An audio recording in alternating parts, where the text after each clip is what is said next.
What's up mga kalakwatsers? Ayan, dito naman tayo sa ating gulayan sa paaralan. Ito yung binlog natin noon na bago dumating si Bagyong Christine, na sabi natin na ipagdasal natin na sana ay wag masira at wag maapektuhan.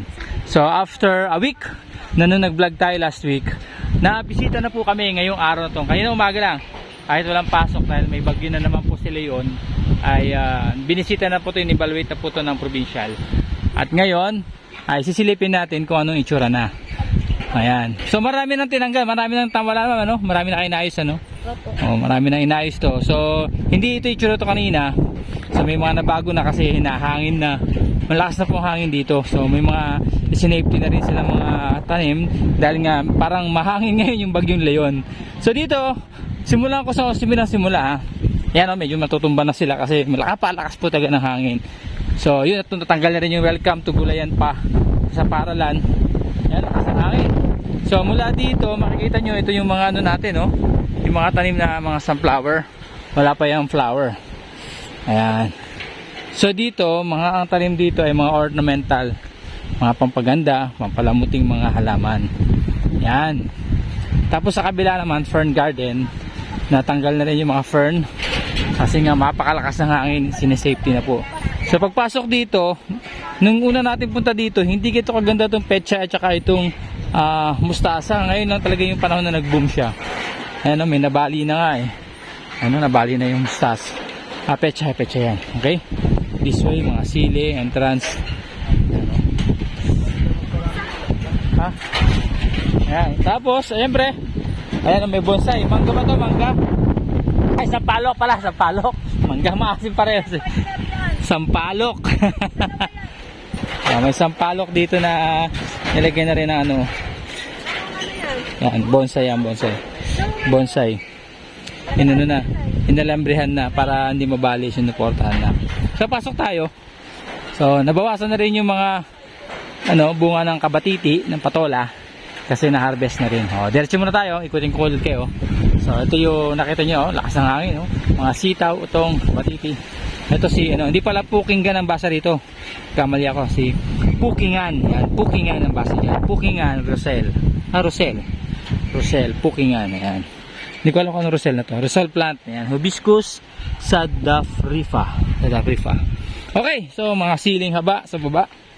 Kabilaan yan. Meron tayong sitaw. Hindi namin harvest yung sitaw na ano para maabutan yung mga mag-inspect, mag-evaluate. Ayan. So diretso mo tayo hanggang dulo. Pamaka tayo kumanan, tsaka pamaka tayo kumaliwa at umikot pa. So pakita ko lang sa inyo kasi marami nag-comment sa atin na napakaganda ng gulayan natin dito sa Dito Mabo at sana wag masira. So answered prayer tayo, hindi nasira, pero ngayon mahangin, medyo delikado.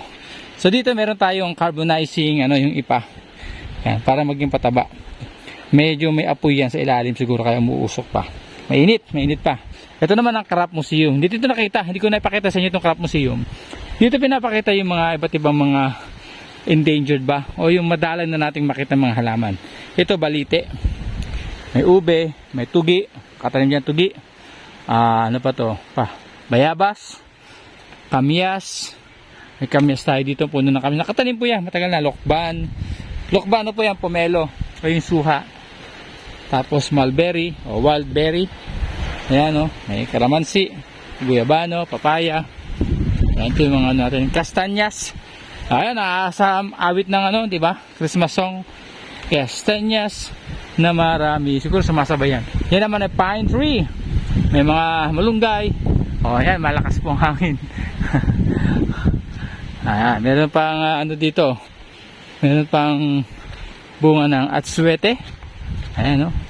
Hindi po yan ano ha. Ano tawag ito? Rambutan. Atsuete po yan. Atsuete. At swerte tayo. Ayan. So, ano lang, overview lang ito. Nakita ko lang yung mga dito nakita noon. Hindi ko na ipakita sa inyo. Ayan. Tiyaang gubat. Ayan, wala tayo sa gubat pero meron ditong tiyaang gubat.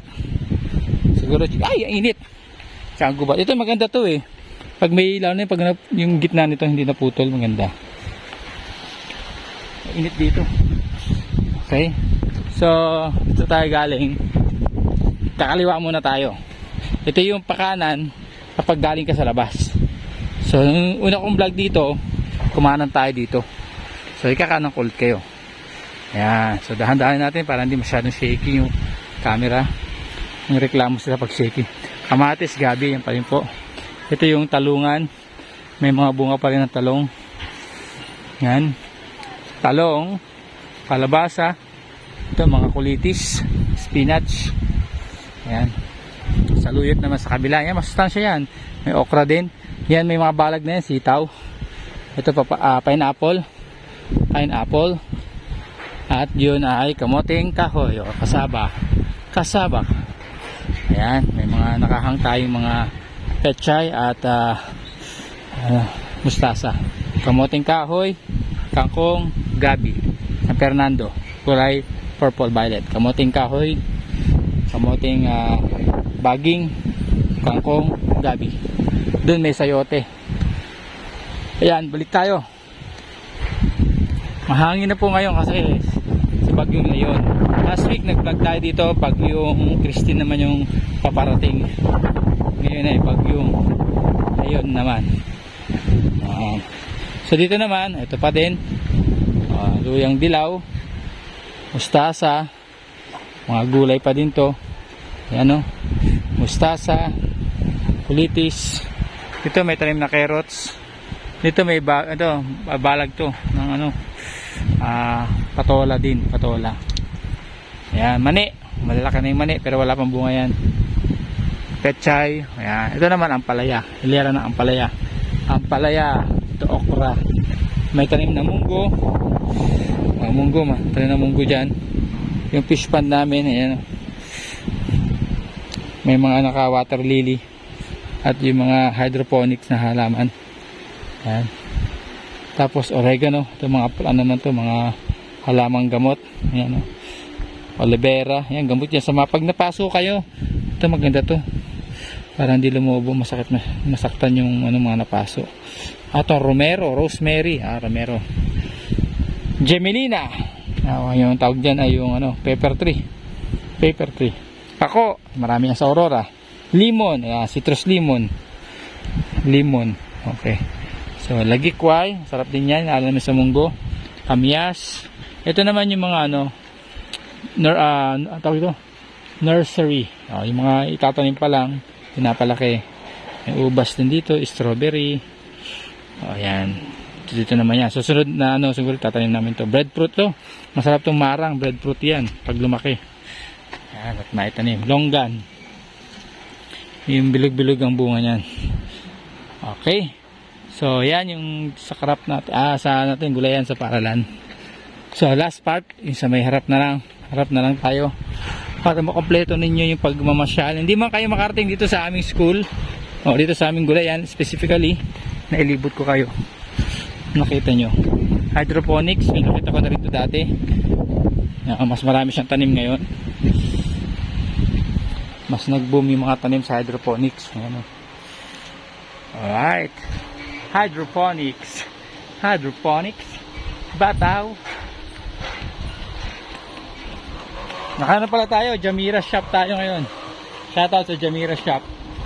Pag may kailangan kayo sa mga motor accessories, yan, helmet, mga box, iba pa na kailangan sa motor, Jamiras lang. Sa San Luis at saka sa Maria Aurora, marami to. San Luis at saka Maria Aurora, Jamiras. Okay, ayan na. Ito tayo dyan sa may labas. Sa may talungan. Alright, ito na. Ang talungan pa din. Lalabas na tayo. Ayan. So, last part. Kabila. Ito yung left side. Ito yung right side. Nakapasok na tayo dyan. Ito naman tayo. Grabe ang hangin, napakalakas. Singit na lang tayo dito. Ayan o. Ito mga sili to, mga sili. Tapos ito naman, nakasako, kamatis. Ayan. Tinatabi muna nila at masisira sa halakas ng hangin. Kalabasa. Tubo. Ayan, tubo yan. Marami yan sa Tarlac sa amin, niyog. Ayan. Alugbati. Ay, sa kanya. Tanga na amin eh. Siyempre, na-stress na ako. Yan, okay.